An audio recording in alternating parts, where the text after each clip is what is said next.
We're used to living with a sense of progress. From childhood, we're told that humanity is evolving, that every new generation is smarter, stronger, freer than the last. That technology leads us toward liberation. We believe everything is moving forward, into a bright future.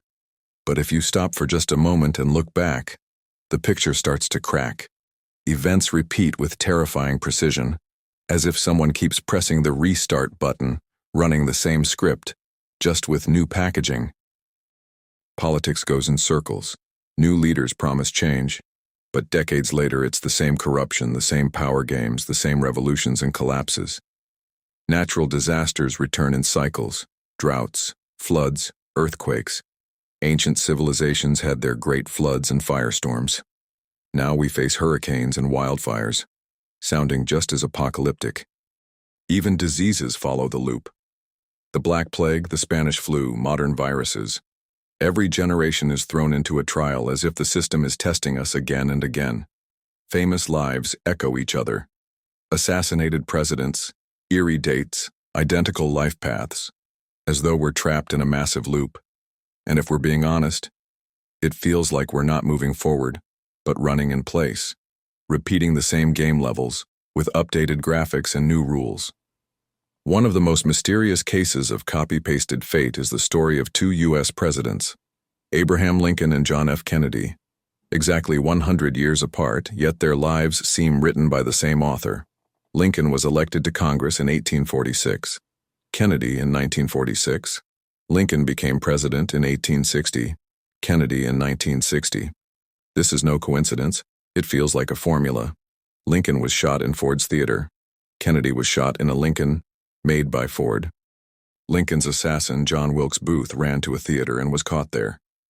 Kennedy's assassin, Lee Harvey Oswald, ran from a warehouse to a theater and was arrested there. Even the names match eerily: Booth and Oswald. 6 letters each. Both were killed before their trials. Loose ends conveniently erased. It gets stranger. Lincoln's secretary was named Kennedy and warned him not to go to the theater that night. Kennedy's secretary was named Lincoln and begged him not to go to Dallas. Both ignored the warning. 2 leaders, 2 centuries, 1 fate. One was killed during a national divide over slavery, the other during a global divide of the Cold War. Both were symbols of change, and both were removed by a system that couldn't allow it. Too clean to be a coincidence. This isn't history, this is code, copy, paste, loaded into the next version of the simulation. The history of diseases is yet another example of how the system repeats the same scenario, only adding new details each time. Everything goes in circles, only the tools become more modern. In the Middle Ages, humanity faced the Black Death, the plague that wiped out 1/3 of Europe. It was total fear. People were afraid to leave their homes. Relationships fell apart. Cities turned into graveyards. There were no medicines, no knowledge, no technologies. People could only pray and wait. Later came the Spanish flu, 1918. A different era. Doctors, telegraphs, newspapers, but the same panic. People hid. Cities shut down. Mortality was massive. Once again, the world was brought to its knees, even though science had progressed. The 21st century. Disease X. Another 100 years passed. New viruses. They no longer spread by ships or move slowly from village to village. They travel instantly, by planes, the internet, the news, and most importantly, through fear. Because now the system doesn't just launch a disease, it adds a new module to it, the information stream. Panic spreads faster than the virus itself. Notice the pattern. The plague tested humanity's survival. The Spanish flu tested solidarity and scientific capability. Modern viruses test our ability to filter information and control our consciousness. It's like a software update. Each new pandemic is not just a disease, it's a system update that restarts the cycle. But instead of going through it consciously, humanity falls into the same fear over and over again. And here comes the question: how many more cycles do we need to finally understand? The real virus isn't outside, it's in our heads. If you look at human history, you'll see, and the script of conflicts doesn't change. Only the decorations do. Tribes once fought each other with spears. It looked primitive, brute force, rage, blood. But the goal was the same, to destroy the one who is different. Then came muskets and sabers. Gunpowder, the roar of shots, the smell of sulfur. But if you look closely, it's all the same. One person raises a weapon against another, and at the root, again, lies fear, greed, and the struggle for power. The 20th century. Tanks, airplanes, atomic bombs. Now destruction became massive. The scenario is the same, only the scale is greater. Humanity was given new tools, but instead of evolving, it chose the path of destruction. The 21st century. Drones, cyber attacks, information wars. We seem to have stepped into the digital age, but in terms of consciousness, we remain the same savages. Only now the spear is replaced by a joystick, and the battlefield is no longer a forest or steppe, but computer screens. And here's the most absurd part. Humanity is given a chance every time. We're given new technologies that could open the path to space, to the stars, to understanding ourselves and the universe. But again and again, we use them to repeat the old script: division, aggression, destruction. You could say this: weapons change, but the scenario remains the same. Humanity is tested again and again, and so far, we keep failing. The human script always follows the same pattern. First comes tension. People accumulate aggression, divide resources, build illusions of power. Then comes catastrophe, war, epidemic, crisis. And afterward, everyone says, this was a great lesson, now we understand everything. But just a few decades later, the cycle repeats. Same thing, just in new packaging. The lesson was given, but never learned. Imagine the future. A giant spaceship glowing in the depths of space. Its systems controlled by artificial intelligence. Every button, a pinnacle of technology. But what do we see? The pilot steps out of the cockpit and starts yelling at his neighbor. The same emotion, the same primitive scream as 2,000 years ago in a noisy bazaar. And it becomes obvious. Nothing changes except the wrapping.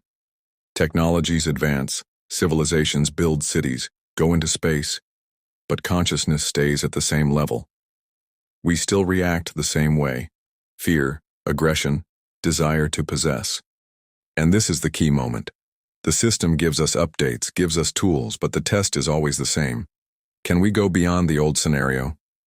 So far, the answer is obvious. No. We repeat the cycle over and over, and instead of learning, we simply relive a new version of the same drama. As if someone behind the scenes is writing lines of code, assigning us missions, and watching how we'll respond. The script is always familiar: crises, epidemics, conflicts, falls and rises. Only the background changes. Instead of knights in armor, soldiers in body armor.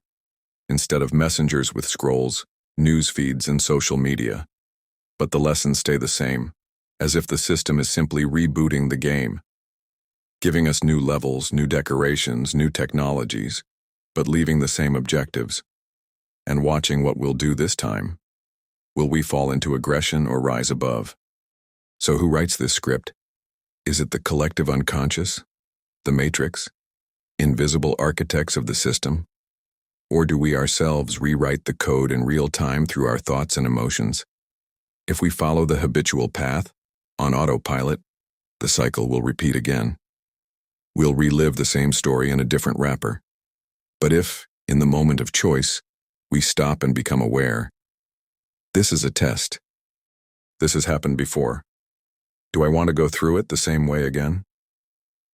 There's a chance the script will change, and then, instead of an endless loop, we'll enter a new trajectory, one without eternal copy-paste, but with the freedom to write our own story. From early childhood, we were taught history not as memory but as instruction. We were told stories about wars, crises, conflicts, supposedly to teach us not to repeat mistakes. But look deeper. We were programmed to accept them as normal. We grew up on tales of a world that always solves problems through blood and destruction. We were shown movies where the hero must go through a battle. We were taught dates, battles, names of generals, as if code was being written into our minds. And now the script repeats again, and we accept it easily, because it's already familiar. Because we were trained in school to do so. We know how the words global crisis sound.